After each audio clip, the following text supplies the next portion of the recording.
Para isso, eu e Isabel Mega vamos conversar agora com o presidente da Confederação Nacional da Indústria, Antônio Ricardo Alvarez Alban.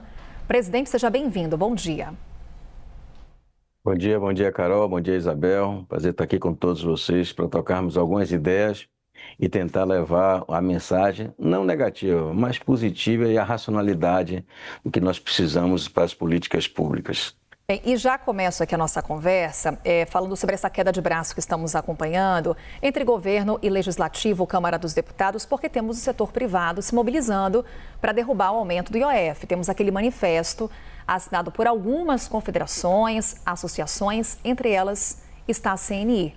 O que motivou essa reação da confederação? Carol, na verdade, o que nós estamos falando há muito tempo é de que não dá para o Brasil ter mais carga tributária. Não dá. Nós temos que discutir com muita transparência, muita seriedade e honestidade. Se existe justiça tributária, vamos discutir. Agora, a carga tributária no Brasil, ela é um fator inibidor da competitividade.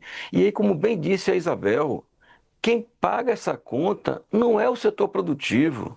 Quem paga essa conta sempre será o consumidor, porque tem que ser repassado todos os custos. E quando aí a nossa CNI, a CNC, a CNA, o setor financeiro, o setor de seguros e as cooperativas se juntam, é porque isso é repercussão geral para a economia. Nós temos sempre falado que o custo financeiro, o custo do financiamento, não é só para financiar o consumo, mas para financiar a indústria, a capacidade de oferta. Nesse Brasil, é absurdamente cara. Por mais que nós tenhamos uma demanda ainda resiliente para tanto custo Brasil, dentre eles o custo financeiro. Então, o que nós precisamos é nos debruçar e encontrar, primeiro, a racionalidade dos gastos públicos. Isso é preciso encarar de uma forma séria, de uma forma transparente e com a participação de todos. Não vamos deixar ônus apenas de um poder A, B, C ou D, mas de todos, com a interseção junto com o setor produtivo, para que a gente encontre os caminhos. Mas temos caminhos, nós não queremos apenas criticar. Ontem foi dada a sugestão, no próprio BNDES, de tributar as bets. Pelo amor de Deus, o que é que todos estão dizendo hoje? A sociedade inteira está clamando que a bet é um problema social. Não é nem mais um problema econômico, não é um problema financeiro, é um problema social. Se nós temos alternativa, por que não vamos enfrentar? Nós temos a discussão das big techs, que nós estamos discutindo isso há anos. Se já tivéssemos dado um impulso para a solução, isso já não seria um problema. Mas veja bem, nossa carga tributária, em termos reais, a arrecadação tem aumentado. Primeiro que no ano passado a economia cresceu. E quem cresceu mais foi a indústria. E quem paga mais imposto é a indústria. Esse ano a indústria deve recuar por todos os motivos que nós conhecemos. O agro deve contribuir para o PIB. Mas o agro tem uma carga tributária muito menor. Então, como é que nós vamos tentar montar equações sempre sobrecarregando e perdendo competitividade? O que é que o mundo, desculpa a resposta longa, o que é que o mundo inteiro está fazendo? Qual é realmente a motivação do tarifaço americano? Não é defender e promover a sua capacidade produtiva interna para criar competitividade vis-à-vis o que a China hoje está ensinando para o mundo em termos de quantidade, de volume, de capacidade produtiva, de tecnologia e de produtividade? E o que é que nós temos lá? Condições financeiras muito mais acessíveis, mesmo com os juros americanos estando num patamar não tão baixo. E nós temos também a preocupação com a energia. Os Estados Unidos, quando advoga e em sair do Clube de Paris, em prorrogar seus compromissos com o meio ambiente, com o clima, na verdade o que ele não quer, ele não é contra nem a economia americana, contra a sustentabilidade. O que ele precisa é ganhar fôlego na competitividade do mercado internacional, principalmente de produtos manufaturados. E como é que ganha fôlego? Com energia e com capacidade de financiamento. A energia lá é cheio de gás e petróleo, tem uma grande capacidade de alavancagem. Então nós estamos fazendo aqui a contramão. A contramão do que prega a NIB, que prega a Nova Indústria Brasil, a contramão do que foi a política industrial, que esse governo reintroduziu o conceito de política industrial. E nós somos muito gratos por isso. E é por isso que nós estamos discutindo, é por isso que nós queremos dialogar e encontrar soluções em conjunto. E ficamos muito felizes com a posição do presidente da Câmara, Hugo Mota, e que espero que essa reunião com os líderes, o bom senso prevaleça, para que a gente não perca mais competitividade da nossa manufatura. Olha o que nós tivemos no primeiro trimestre. Crescimento de 30% das importações de manufatura da China. E ainda não estava em vigor o tarifaço.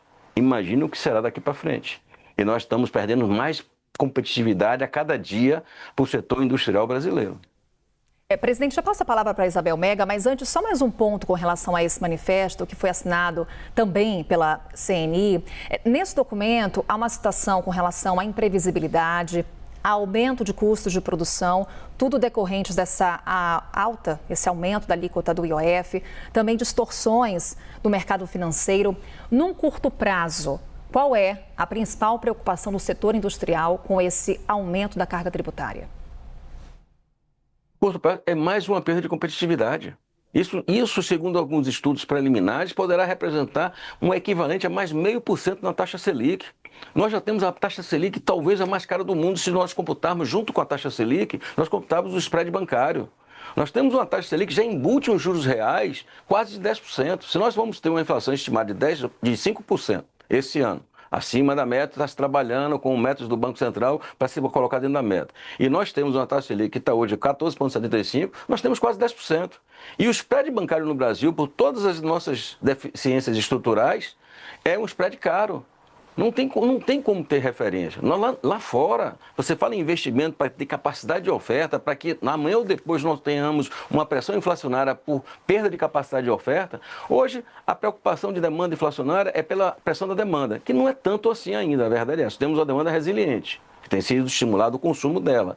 Mas vamos estar comprometendo a capacidade de produção e, pior de todos, minha jovem, é que estamos comprometendo a capacidade desse país de dar respostas com o déficit nominal que ele possui pelo serviço da dívida.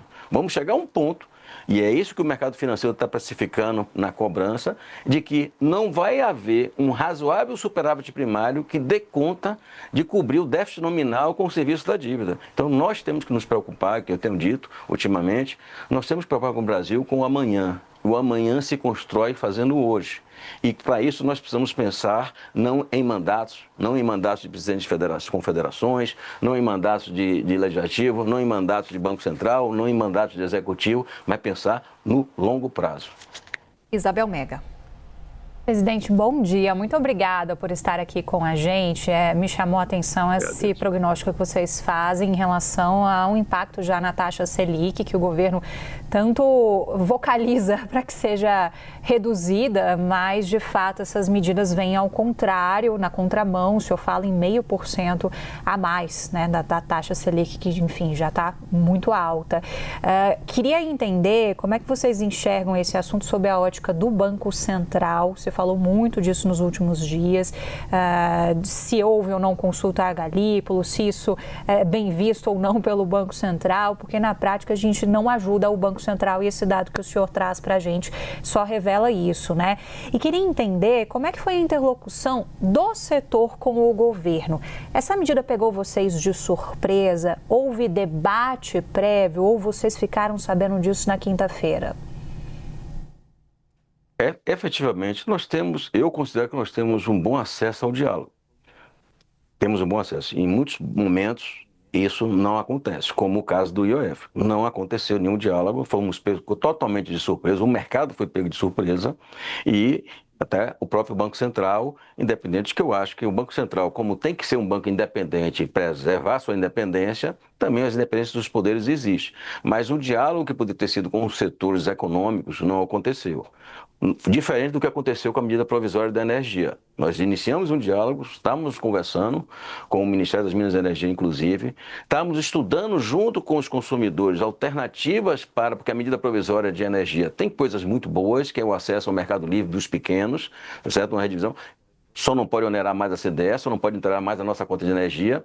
E, na verdade, fomos surpreendidos pela precipitação do envio para o Congresso. E fomos discutindo no Congresso. No IOF, o que nos resta agora, apesar de ter o efeito imediato, como a própria medida provisória também o tem, estamos discutindo à luz do que essa reunião dos líderes possa consensualizar. Batemos palmas para a Previdência de bloquear ou no orçamento que foram os 30 bilhões, mas se precisarmos de 50, teríamos que dar esse maior recado para o mercado, esse maior compromisso ainda com a responsabilidade fiscal. O que não pode, o Brasil não tem mais condições. Nós estamos dizendo isso há algum tempo. Os setores, de modo geral, principalmente o setor industrial, que felizmente, volto a dizer, nesse governo a indústria está tendo a oportunidade de ter uma política industrial. Mas não podemos ser incoerentes. Não dá para aumentar a carga tributária que recai sobre a indústria. E, na verdade, não é sobre a indústria. É como a Isabel falou, é sobre o consumidor. E o que é que acontece? A indústria vai perder competitividade. Nós vamos ter mais transferência de emprego para os outros países, porque vamos alavancar vendas de outros países. E vamos, consequentemente, ter perda de arrecadação, porque a importação não paga imposto. É uma matemática simples. Conversamos ao vivo com Ricardo Alban, presidente da CNI. Mais uma vez, presidente, muito obrigada por conversar conosco, trazer aqui um olhar do setor produtivo para esse tema que mexe com a vida dos brasileiros. Obrigado a todos.